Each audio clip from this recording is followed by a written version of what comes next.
Hi, my name is 𝗥𝗲𝗀𝗃𝗀. My wife Sonia was diagnosed with Alzheimer's in January 2020 at the age of 65.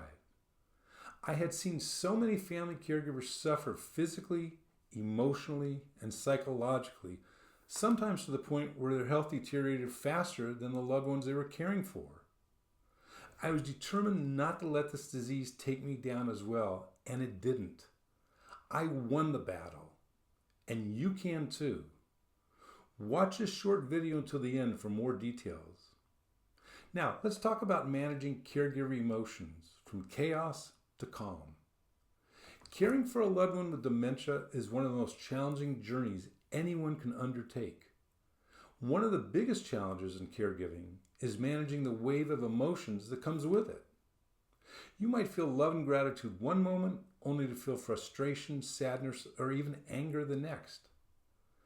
I know this roller coaster well. It's one I've ridden myself. It's normal to feel a mix of emotions because, let's face it, caregiving is an emotional roller coaster. You're watching someone you love change in ways that are sometimes hard to recognize. This can lead to a lot of conflicting feelings, some that may surprise you, others that you might not even want to admit to yourself, and that's okay. Let's talk about some of the emotions you may feel as a caregiver. Perhaps one of the most common is sadness. Sadness over the loss of who your loved one was and the memories they no longer hold. This grief can come in waves, often unexpected. It's a deep, aching kind of sadness that can leave you feeling emotionally drained. I've cried in moments I never saw coming, and I want you to know it's okay to grieve. Grieving doesn't mean you've given up or don't still hold hope for your loved one's well-being. It just means you're human, and this is part of the human experience. Another common feeling is frustration. Frustration with the daily challenges, with repeated questions, with the loss of your own personal time, the exhaustion, the sense that you can never get ahead. I've been there too. This frustration can feel overwhelming, and it can sometimes lead to guilt. Maybe you felt guilty for feeling frustrated, wondering if it makes you a bad caregiver. But let me assure you, feeling frustrated doesn't mean you don't love the person you're caring for. It means you're human, carrying a heavy load, and it's normal for that load to feel difficult sometimes. Then there's the exhaustion, not just physical, but also emotional.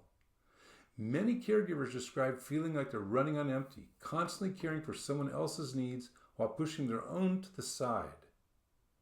This emotional exhaustion can lead to feelings of resentment, a feeling that can be difficult to acknowledge. But as hard as it is, it's essential to recognize this feeling. When we bottle up these emotions, they only grow stronger. By acknowledging them, we take away some of their power. So, what can you do with these emotions?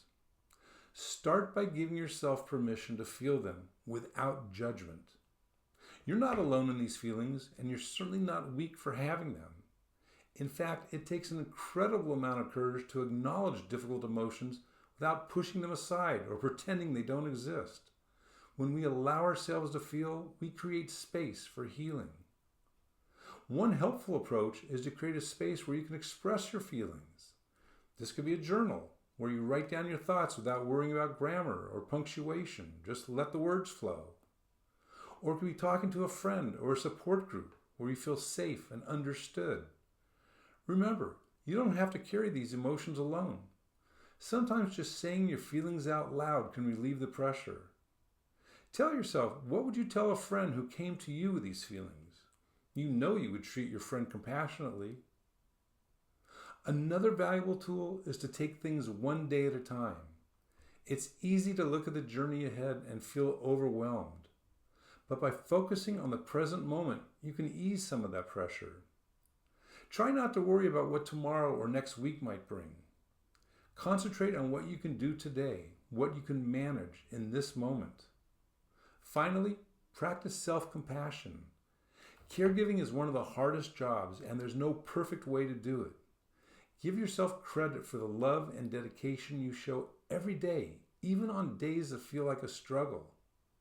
Remember, you're doing something extraordinary, something that not everyone can do. You're giving your loved one the care, support, and presence they need, and that in itself is a remarkable gift. I want to remind you that it's okay to feel everything you're feeling. You're not alone in this journey. Reach out when you need support, give yourself grace, and know that you're doing an incredible job. You're stronger than you realize, and with each day, you're showing just how resilient you are. As promised above, Sonia's journey became the inspiration for a course I created called caregivermasterycourse.com. It's a roadmap to help family caregivers find their heaven island. That's what I call it.